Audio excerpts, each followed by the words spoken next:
والصلاة والسلام على رسول الله وعلى آله وصحبه ومن والاه.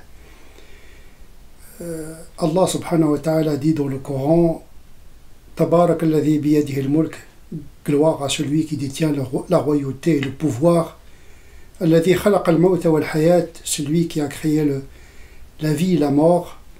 Liyabluwakum ayyukum ahsanu amala, afin de vous éprouver qui parmi vous a le meilleur comportement.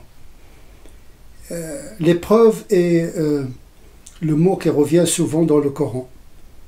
Il prend ce mot plusieurs significations. Il donne sens à l'existence.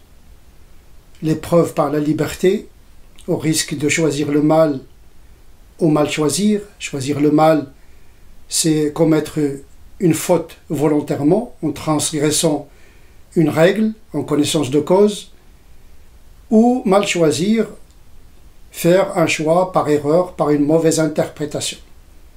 Mais l'épreuve également, c'est vivre dans le règne des lois inflexibles, parfois incompréhensibles, des lois de la nature,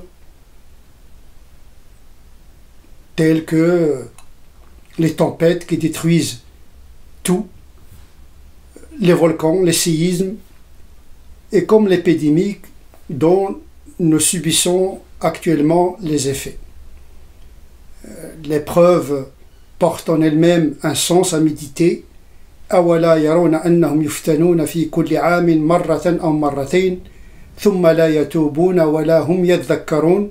Le Coran dit: ne voit-il pas qu'ils sont éprouvés chaque année une fois ou deux fois, mais ils ne se repentent pas, c'est-à-dire ils ne se remettent pas en cause. وَلَا هُمْ يَذَّكَّرُونَ, mais ils ne se souviennent pas. Et donc les épreuves, c'est un moment de méditation sur le sens de l'épreuve.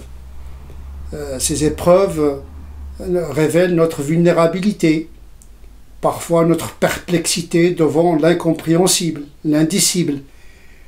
Nous ne sommes pas tout-puissants. Nous subissons l'incertitude de l'existence, ce qu'on appelle le qadar, un ordre qui nous dépasse de très loin, puisque nous n'avons pas créé le monde.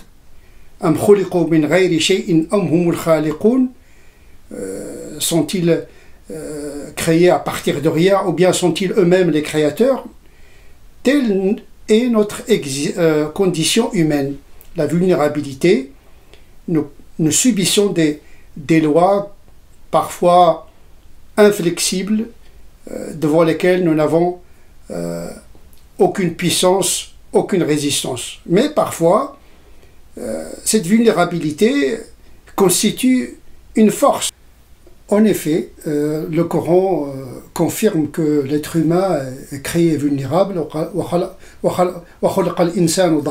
L'homme est vulnérable par essence. Il n'était pas dans leur programme de créateur de créer un homme impeccable, infaillible.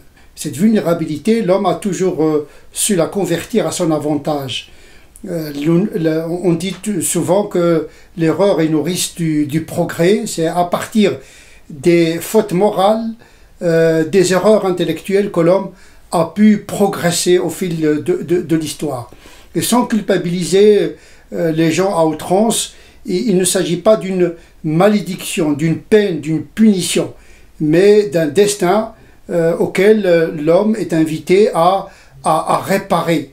Le destin n'est pas toujours un événement devant lequel on n'y peut rien. Au contraire, on peut réduire son impact, on peut le transformer à notre avantage en tirant les conclusions, les enseignements, afin d'éviter le pire. L'épidémie que nous vivons actuellement nous informe un dysfonctionnement également au niveau de l'hygiène, de la prévention.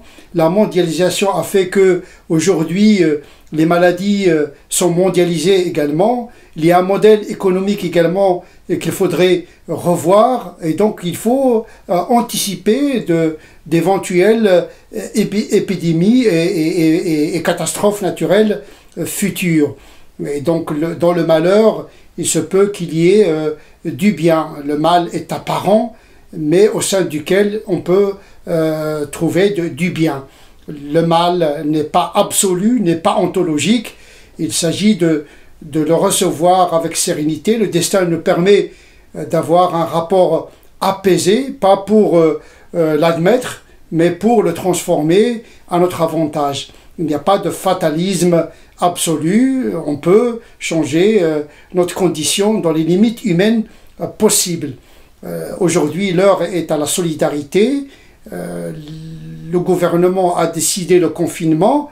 Il faut le respecter. Cette règle, il faut la respecter. C'est une forme de solidarité passive, mettre à l'abri les plus vulnérables d'entre nous. Il ne faut pas circuler, il ne faut pas bouger. Le prophète a déjà émis un enseignement dans ce sens-là. Quand il y a une épidémie, il ne faut pas se déplacer, il faut réduire ses mouvements afin d'être solidaire par rapport aux plus vulnérables, en attendant les chercheurs pour trouver un vaccin qui nous permet de combattre ce mal. نسأل الله عز وجل أن يحفظنا جميعا أن يحفظ بلادنا والإنسانية.